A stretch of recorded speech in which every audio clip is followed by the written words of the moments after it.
Over the last several weeks, as we have began our study on eschatology, we've talked about some of the things that is noted in those thoughts. In the last couple of lessons, we've talked about how the usage of words dictates sometimes people's thoughts on how passages should be understood. And a lot of times when they hear the words the last days or the coming of the Lord or all of those that we've studied over the last couple of weeks, they always think about the end of time.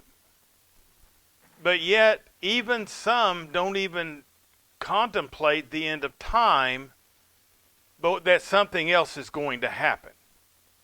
And that's what we're trying to understand in this series of lessons. What does the Bible teach concerning the return of Jesus, the end of this world, and the end of time? What's being taught here? And hopefully as we go through all of these things, we will come to an understanding that not every time it talks about these words that it's talking about the very end. But it talks about maybe the end of an age. It talks about different time periods. Tonight, I want us to talk a little bit about the interpretation of prophecy. Now, the word interpretation is kind of one of those words that we're going to use, but it's one of those words I kind of cringe at because of its misuse over the ages. The word interpretation denotes the idea of how one understands something. Now, that could be a lot of different things that engage in that. It could be that I interpret something because of my preconceived thinking or my preconceived ideas about whatever it is. It doesn't have to be biblical things. It could be the things in this world.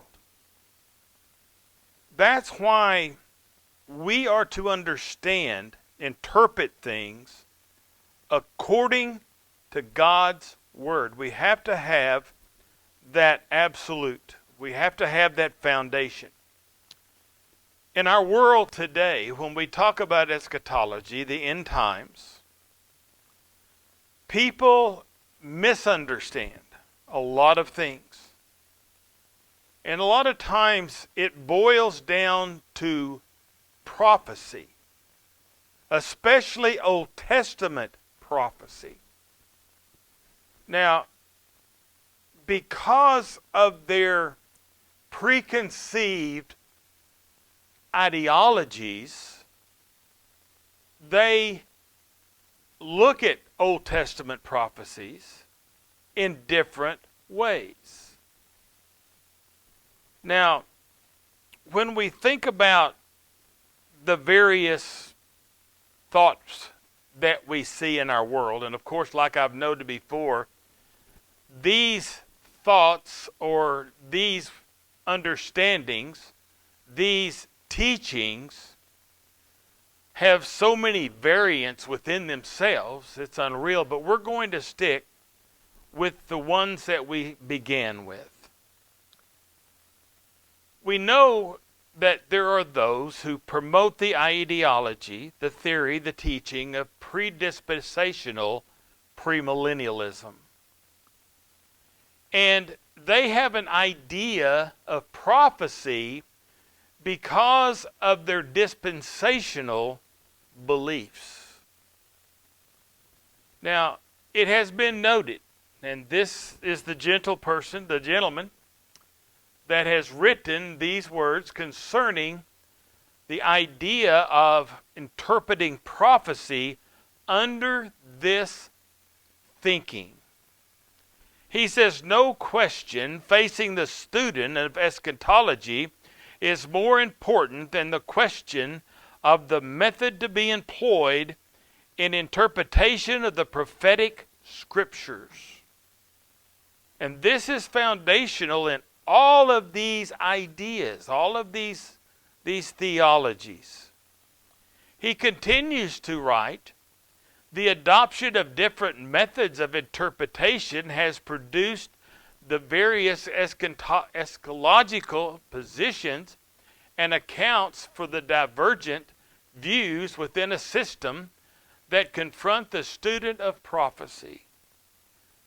The basic difference between the premillennial and amillennial schools and between the pre-tribulation and post-tribulation rapturists are hermeneutical, arising from the adoption of divergent and irreconcilable methods of interpretation. Now, right here we've got one of those words, hermeneutical. Hermeneutical just means studying the Bible. This is the way we study God's Word. That's what hermeneutical means. Now, the thing that he's saying here is that we have all this difference within the context of end times because of the way that prophecy is understood, interpreted. Now, with the dispensational premillennialist, they look at prophecy in the Old Testament as not being fulfilled or not being completely fulfilled. And we'll get into that as we go through some of our other lessons. But they don't believe that the things that are in the Old Testament are complete. That's one of the reasons that you will see within the context of their ideology that they believe what they believe. Now, when we think about the historical premillennialist, it notes, and of course this is the writer of these things, it says here is the basic watershed between the dispensational and non-dispensational theology. We'll expand on all of this as we go along. Dispensationalism forms its eschatology by a literal interpretation of the Old Testament and then fits the New Testament into it. Now, that takes us back to dispensational premillennialism. They want to take that Old Testament as literal, and that all the things that we see as prophetic in the Old Testament as not being completely fulfilled or not being fulfilled at all. That these things are going to be fulfilled in the future. And that's where they get their thinking from, their ideology. Now, the non-dispensational eschatology forms its theology from the explicit teachings of the New Testament. So rather than having this belief that all these things back in the past have not been fulfilled, they look at the things of the New Testament to justify or to prove, for a better word, that the things of the Old Testament have been fulfilled. And that's the differentiation that we find that. We also see in the post-millennialist,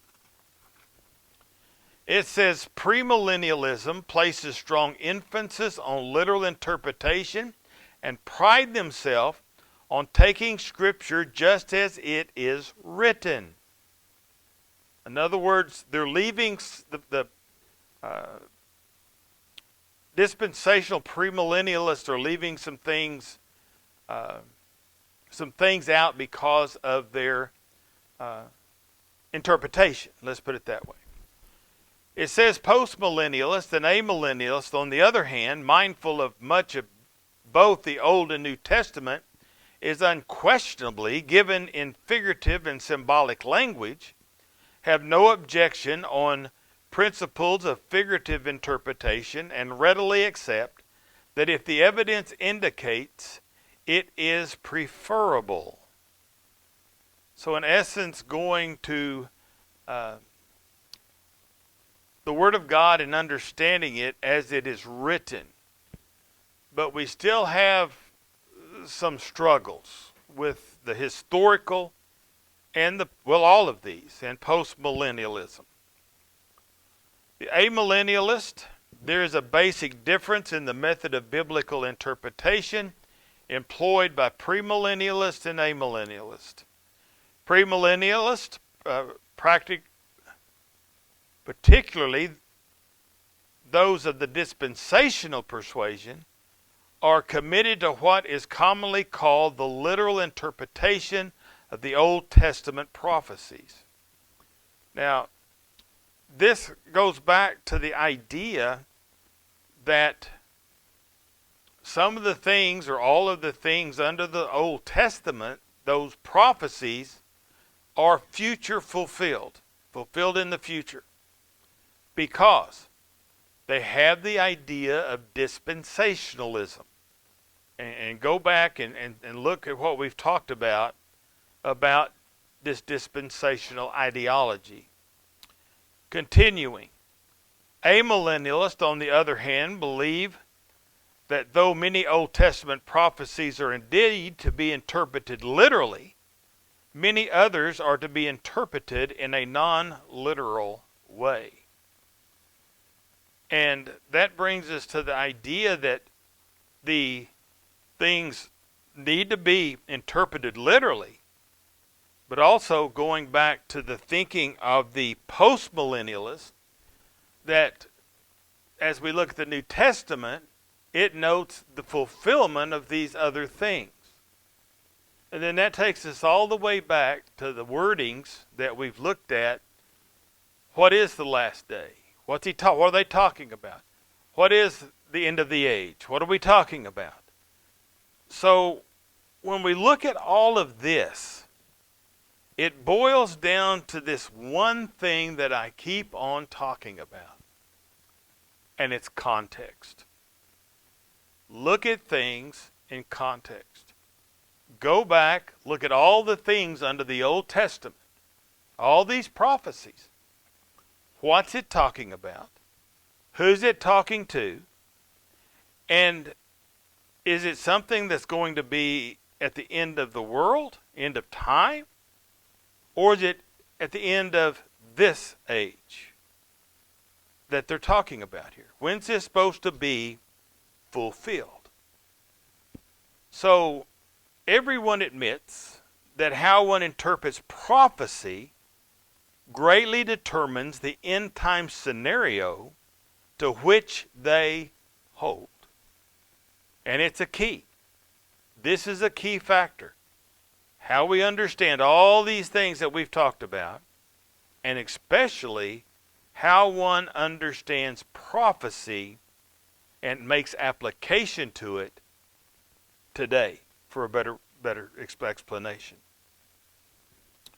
So the challenge of interpreting prophecy illustrates with Old Testament prophecy. The prophets themselves, they didn't always understand what the end result was going to be.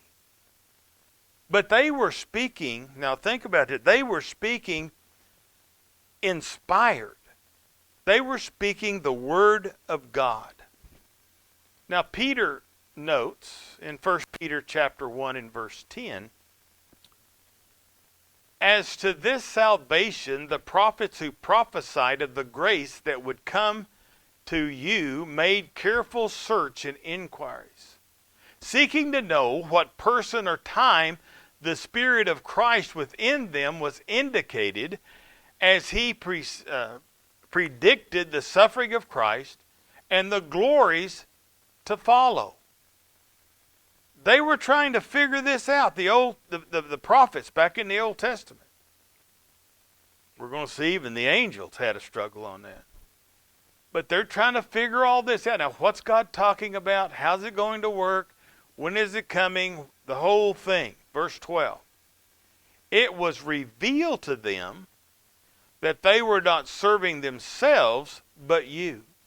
In these things which now have been announced to you, through those who preach the gospel to you by the Holy Spirit sent from heaven, things which angels long to look.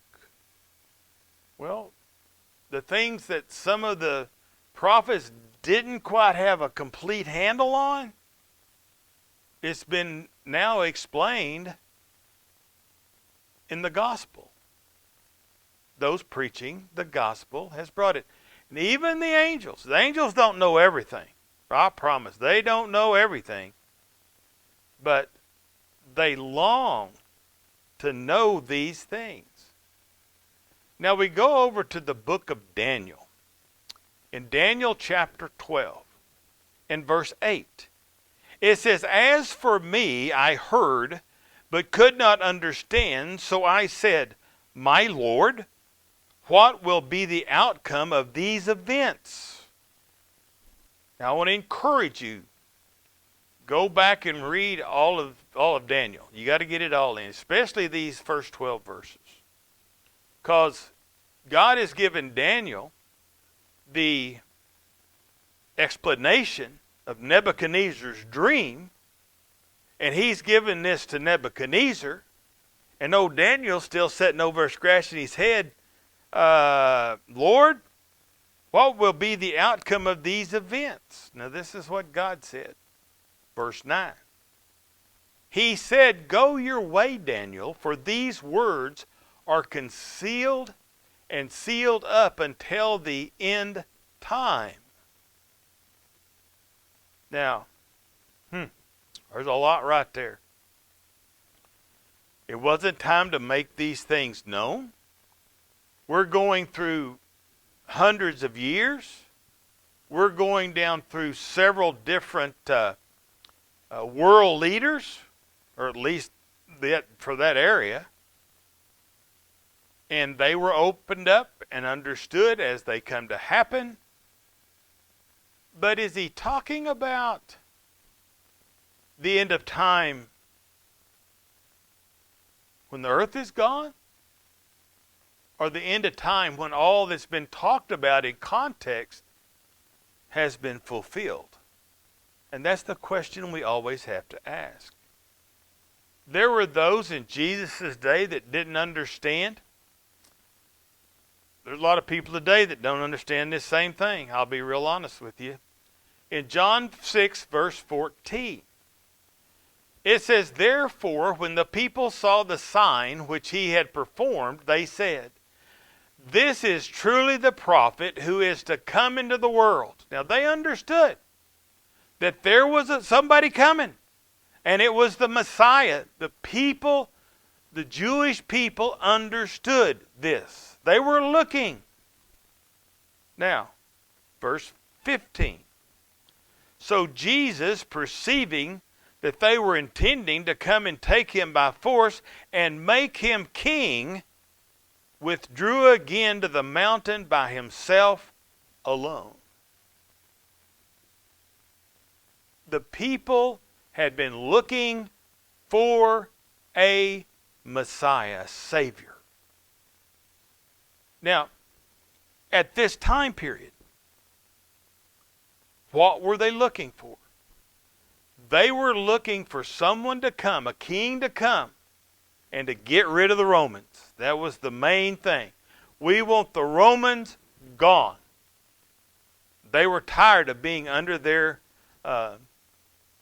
government. Well, they wanted to make him a what? Physical king. That's what they were looking for. Now, you go back over throughout the New Testament, and we see that happening in several occurrences where a king would come in, the children of Israel, the Jews, they would rise to prominence, get themselves in trouble with pagan things, and fall. This is something that's happened before. This is what they were looking for. Now, let's look at John 18. What does Jesus say? Jesus answered, "My kingdom is not of this world. If my kingdom were of this world, then my servants would be fighting so that I would not be handed over to the Jews. But as it is, my kingdom is not of this realm." Jesus' kingdom is spiritual. It's not physical. But the people, these Jewish people, were looking for a physical king to get rid of the Jews, to bring them to prominence, to make things better. That's what they were looking for. Jesus says, it's not me, but I'm going to establish something better. Even the apostles had this same idea. And we've talked a little bit about that in this study and other studies. They wanted to know when Jesus was going to come back and establish a physical kingdom. This is first century. They looked at the prophecies. They knew what was happening. They knew what had happened in the past. They're looking for a physical kingdom. Jesus says, my kingdom's going to be spiritual, but they kept looking for it. Even over in the letters, it talks about the people looking for a physical kingdom. Folks, there are individuals today who, because of their interpretation of prophecy, that's still looking for a physical kingdom. They're still looking for Jesus to come and establish a physical kingdom. And we'll expand on that as we go along. Jewish leaders who killed Jesus in their ignorance. You know, these guys that were forcing Jesus' murder, they really didn't have a handle on what was even going on, in a way, because they understood the same thing that the populace out there understood. But Jesus comes along and he gains popularity. He gains a following. People are listening to him. They didn't like it too much. Let's look at Acts 3, beginning in verse 13. Acts 3, verse 13. It says, "The God of Abraham, Isaac, and Jacob, the God of our father, has glorified his servant Jesus, the one whom you delivered and disowned in the presence of Pilate, when he had decided to release him." Now, this is talking about the occurrence, bringing Jesus before Pilate, and they're being given a choice. Pilate says, I don't see anything wrong with Jesus. So you get to choose between Jesus and this other fella on who you want me to release. Well, they released the other fella, and I cannot think of his name right. Barabbas, yeah, there you go. It just was not coming to my brain. I'm sorry. Barabbas. Yeah. So, here's the thing. They chose Barabbas over Jesus. Well, let's go on. Verse 14. "But you disowned the holy and righteous one and asked for a murderer to be granted to you. But put to death the Prince of Life, the one whom God raised from the dead, a fact so which We are witnesses. And on the basis of faith in his name, it is the name Jesus which has strengthened this man, whom you see and know. And the faith which comes through him has given him this perfect health in the presence of you all. And now, brethren, I know that you acted in ignorance, just as your rulers did also. But the thing which God announced beforehand by the mouth of all the prophets, that Christ would suffer, he has fulfilled. Why did these priests, Sadducees, Pharisees, scribes, why were these priests so against Jesus? Because he was not one of them. That was it. They had power. And even though they had been creating their own ideologies, writings, laws, if you will, and binding them on the people, this Jesus come along as an outsider. Well, they would have liked to got rid of the Romans also, but this Jesus wasn't working within their platform. So they got rid of him. Now we know over in Acts 2, when Peter preached that first sermon, they were kind of, whoops, we messed up. But yet, many of the Jews, these priests, they stood firm on, yeah, we got rid of Jesus. Now we got to get rid of those that follow him. That was their idea. So, ignorance. They did it because they did not have the knowledge. That's what ignorance is. Ignorance is defined as a lack of knowledge.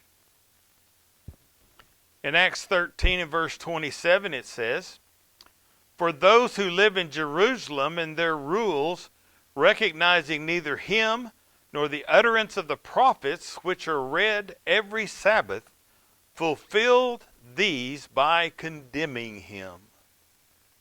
So we go back to the prophecies of the Old Testament. It notes that they were to condemn Jesus, his suffering. It came to pass through the ignorance of these priests, these Jewish priests, because of their thinking, their mindset, if you will. But it was fulfilled. The prophecy of the Old Testament about what Jesus was going through, it notes here, was fulfilled, as well as in Acts chapter 3. I noted a while ago the disciples, they struggled when Jesus died because they were looking for the same thing everybody else was looking for, and that was a king, a physical kingdom, and to get rid of the Romans. Luke 24, this is Luke 24, beginning in verse 13. It says, "And behold, two of them were going that very day to the village named Emmaus,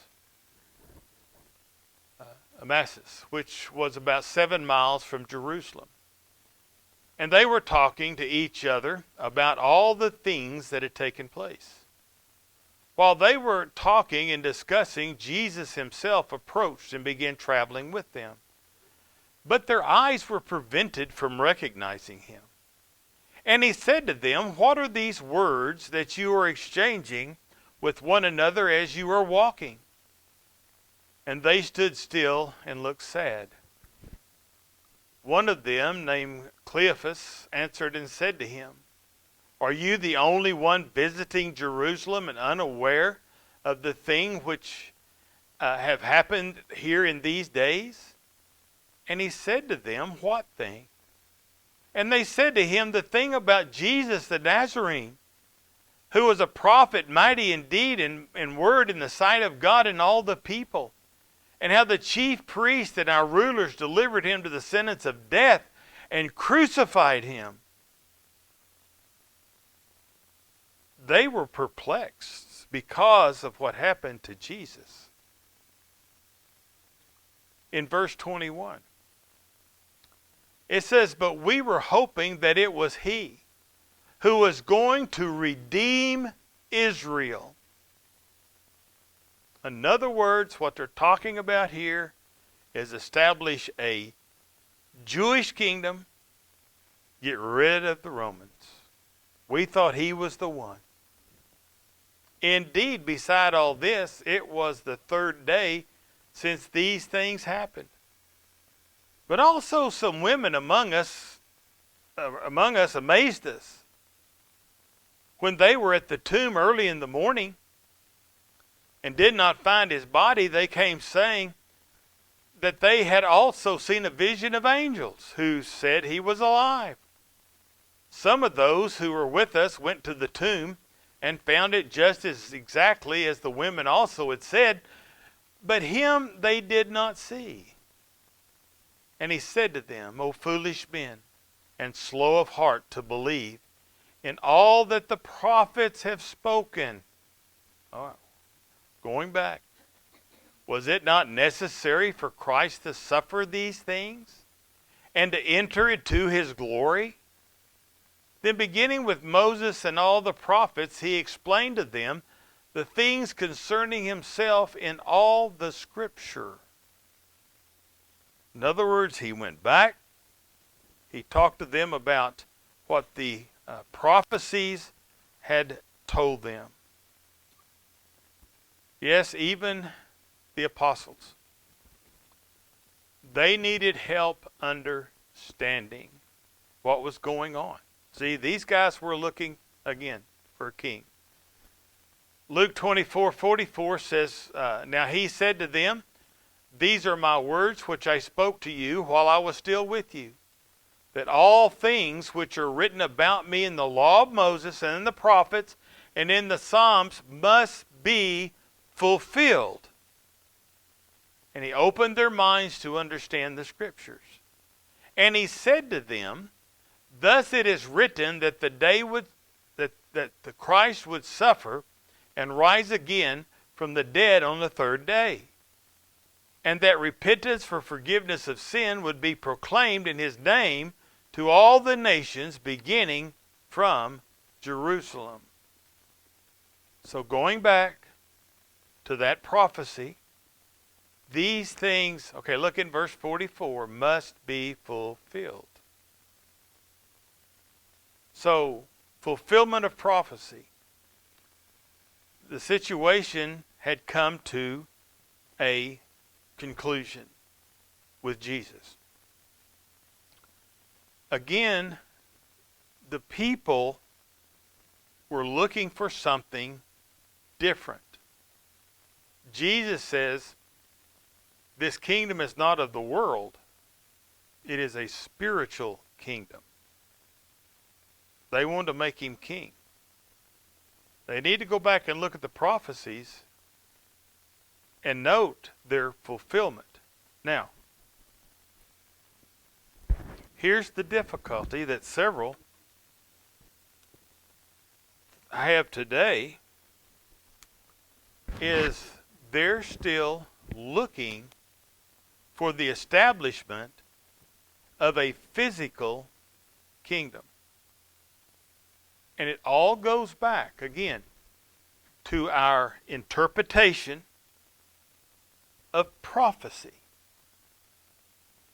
And the reason that I want us to understand this and get it wrapped in our minds is how we understand prophecy and its fulfillment.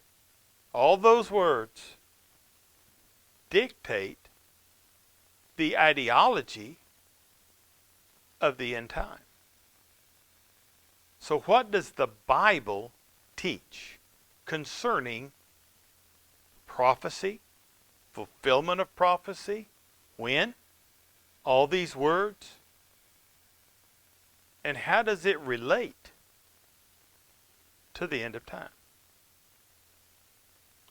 Next week, Lord willing, we will begin right here, since we have run out of time. There's never enough time to get through these things. We'll talk about some of the Old Testament prophecies that is noted as figurative, and we'll talk about that as we go along. We'll also talk about some interpretation of prophecy from the Old Testament, as well as some things that we find in the context of the New Testament, and get it in our minds. Again, when did these prophecies become fulfilled? Or were they fulfilled?